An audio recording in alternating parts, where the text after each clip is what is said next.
ഷിരൂരിൽ അർജുൻ ലോറിക്കുള്ളിൽ നിന്ന് ഫോണും ബാഗും ഉൾപ്പെടെയുള്ള വസ്തുക്കൾ കണ്ടെടുത്തു. DNA സാമ്പിളുകൾ മംഗളൂരു ഫോറൻസിക് ലാബിലേക്ക് അയച്ചതായി കാർവാർ SP M നാരായണ അറിയിച്ചു. പോസ്റ്റ്മോർട്ടം ഇന്ന് പൂർത്തിയാക്കും. പരിശോധനാ ഫലം നാളെ ലഭിച്ചേക്കുമെന്നും കേരളത്തിലേക്ക് മൃതദേഹത്തിനൊപ്പം കർണാടക പോലീസ് അനുഗമിക്കുമെന്നും SP അറിയിച്ചു. Already family members DNA profiling is with us. Already postmortem of this body has to done, and today there is some more bones are left in the cabin, so we are retrieving it. It will be given to the doctors. Today evening they are doing the autopsy and they shape the entire body, and we will send it today to the regional forensic laboratory to match the DNA. Once it is it is in Mangalore. So once it is matched, tomorrow state government only, our police only will hand over the police till their village. So I am arranging all the transport facilities, and once report is reached, I am trying to get the maximum report. Once the report came, then we will hand over the body by government. വിവരങ്ങളുമായി കാർവാറിൽ നിന്ന് Gokul K Venugopal ചേരുന്നുണ്ട്. ഗോകുലിൽ postmortem നടപടികൾ ഇന്ന് വൈകിട്ടോടെ പൂർത്തിയാകുമെന്നുള്ളതാണല്ലോ SP പറഞ്ഞത്. മാത്രമല്ല DNA പരിശോധനാ ഫലവും ലഭിക്കാനുണ്ട്. അതിനുശേഷം മൃതദേഹം ബന്ധുക്കൾക്ക് എപ്പോൾ വിട്ടു നൽകും എന്നുള്ളതാണ്. വിവരങ്ങൾ എന്തൊക്കെയാണ്? നാളെ എന്തായാലും ഈ അർജുന്റെ മൃതശരീരവുമായി ഇവിടെ നിന്ന് കാർവാറിൽ നിന്ന് ഷിരൂരിൽ നിന്ന് കോഴിക്കോടേക്ക് പുറപ്പെടാൻ സാധിക്കുമെന്ന ഒരു പ്രതീക്ഷയാണ് ഇവിടെയുള്ള ജില്ലാ ഭരണകൂടവും അർജുന്റെ ബന്ധുക്കളായിട്ടുള്ള ആളുകളും ഒക്കെ പങ്കുവെക്കുന്നത്. കാരണം സാധാരണഗതിയിൽ നിന്ന് വ്യത്യസ്തമായിട്ട് വളരെ വേഗത്തിൽ നടപടിക്രമങ്ങൾ പൂർത്തിയാക്കാവുന്ന ഒരു ഉറപ്പ് ഇവിടുത്തെ ജില്ലാ ഭരണകൂടത്തിന്റെ ഭാഗത്തു നിന്ന് അർജുന്റെ ഭാര്യ സഹോദരി ഭർത്താവായിട്ടുള്ള ജിതിനും അനിതനും ഒക്കെ കൊടുത്തിട്ടുണ്ട്. നാളെ ഉച്ചയോട് കൂടിയിട്ട് DNA പരിശോധന പൂർത്തിയാകും എന്നാണ് അറിയിച്ചിട്ടുള്ളത്. അങ്ങനെയെങ്കിൽ വൈകുന്നേരത്തോടു കൂടി തന്നെ ഇവിടെ നിന്ന് മൃതശരീരവുമായിട്ട് കോഴിക്കോടേക്ക് തിരിക്കാൻ സാധിക്കും എന്നാണ് ഇപ്പോൾ നമുക്ക് ലഭ്യമാകുന്ന വിവരം. നാളെ ഉച്ചയോടുകൂടി തന്നെ ഇത്തരത്തിലുള്ള പരിശോധനാ ഫലം പുറത്തു വരും എന്ന് തന്നെയാണ് ഇപ്പോൾ പ്രതീക്ഷിക്കുന്നതും. അർജുന്റെ മൃതശരീര ഭാഗങ്ങൾ ഇപ്പോൾ സൂക്ഷിച്ചിട്ടുള്ളത് കാർവാറിലെ മെഡിക്കൽ കോളേജ് ആശുപത്രിയിലാണ്.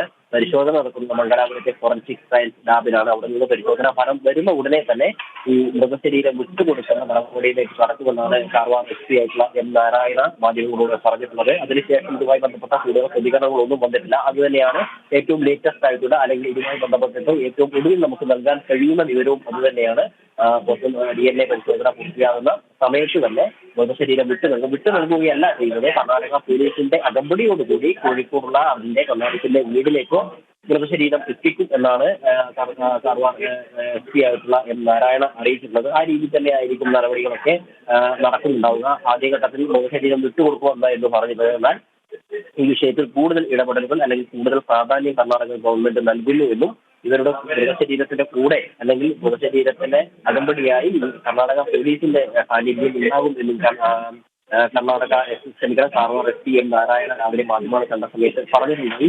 ഈ സമയത്ത് നമ്മൾ അർജുന്റെ വിജയവുമായിട്ട് സംസാരിക്കുന്ന സമയത്തും ആ രീതിയിലുള്ള ഒരു പ്രതികരണം തന്നെയാണ് നടക്കുന്നത്. ഉച്ചയോടുകൂടി പരിശോധനാ ഫലം വരും എന്ന് തന്നെയാണ് ജില്ലാ ഭരണകൂടം അറിയിക്കുന്നത്. ഈ വൈകിയ ഈ സമയത്തും എന്നാണ് ജിതിൻ ഉൾപ്പെടെയുള്ള ആളുകൾ ഇപ്പോഴും നമ്മോട് പങ്കുവെക്കുന്നത്. അതിനാൽ തന്നെ ഇപ്പോൾ നമുക്ക് പറയാൻ സാധിക്കുന്ന ഒരു വിവരം നാളെ ഉച്ചയോടുകൂടി തന്നെ, പക്ഷേ ഉച്ചയ്ക്ക് ശേഷം ഉച്ചയ്ക്കും വൈകുന്നേരത്തിനും ഇടയിലുള്ള സമയത്ത് ഈ പരിശോധനാ ഫലം വരികയും വൈകുന്നേരത്തോടു കൂടി ഇവിടെ നിന്ന് പുറപ്പെടാൻ സാധിക്കും എന്നാണ് അറിയാൻ വേണ്ടി സാധിക്കുന്നത്. ഇന്ന് ലോറിയിൽ പൂർണ്ണമായിട്ടും കരക്കേക്ക് എത്തിച്ചു. ക്യാബിൻ ഉൾപ്പെടെയുള്ള ഭാഗങ്ങൾ പരിശോധിച്ച് പൂർണ്ണമായിട്ടും പരിശോധന നടത്തി അർജുന്റെ നിന്ന് കരുതുന്ന സാധനങ്ങൾ അല്ലെങ്കിൽ അർജുന്റെ വസ്ത്രങ്ങൾ ഉൾപ്പെടെയുള്ള സാധനങ്ങൾ അർജുന്റെ അനുജന്റെ സഹായത്തോടു കൂടി തിരിച്ചറിയുകയും അത് അവർക്ക് കൈമാറുകയും ഒക്കെ ചെയ്തിട്ടുണ്ട്. കളിപ്പാട്ടം ഉൾപ്പെടെയുള്ള അർജുന്റെ മകന്റെ കളിപ്പാട്ടം ഉൾപ്പെടെയുള്ള സാധനങ്ങൾ ലോറിയുടെ ക്യാബിനിൽ നിന്ന് കിട്ടിയിട്ടുണ്ട്.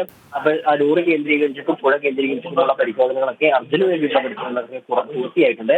സ്വാഭാവികമായിട്ടും ബ്രഡ് 10 ദിവസത്തേക്കാണ് വാടകയ്ക്ക് എടുത്തിട്ടുള്ളത്. ലോകേഷ് ഉൾപ്പെടെയുള്ള ആളുകളെ കണ്ടെത്തേണ്ടതായിട്ടുണ്ട്. കർണാടക പോലീസുകാരുള്ള ലോകേഷ് ഉൾപ്പെടെയുള്ള ആളുകളെ കണ്ടെത്തേണ്ടതായിട്ടുണ്ട്. അതിനകത്തുള്ള പരിശോധനകളും മറ്റും ഗംഗാവലിപ്പുഴയിൽ വരുന്ന ദിവസങ്ങളിലും നടക്കുമെന്ന് തന്നെയാണ് കാർവാർ MLA സതീഷ് സെയിൽ പറഞ്ഞിട്ടുള്ളത്. അത്തരത്തിലുള്ള പരിശോധനകളും തിരച്ചിലും ഈ ഗംഗാവലിപ്പുഴയിൽ നടക്കും. ഈ അർജുനായിട്ടുള്ള തിരച്ചിൽ അവസാനിച്ചു എന്ന് തന്നെ പറയേണ്ടിയിരിക്കും. കാരണം അർജുന്റെ ലോറി കണ്ടെത്തിയത് ശരീര ഭാഗങ്ങൾ കിട്ടാറുണ്ട് എന്നുള്ളത് വസ്തുത തന്നെയാണ്.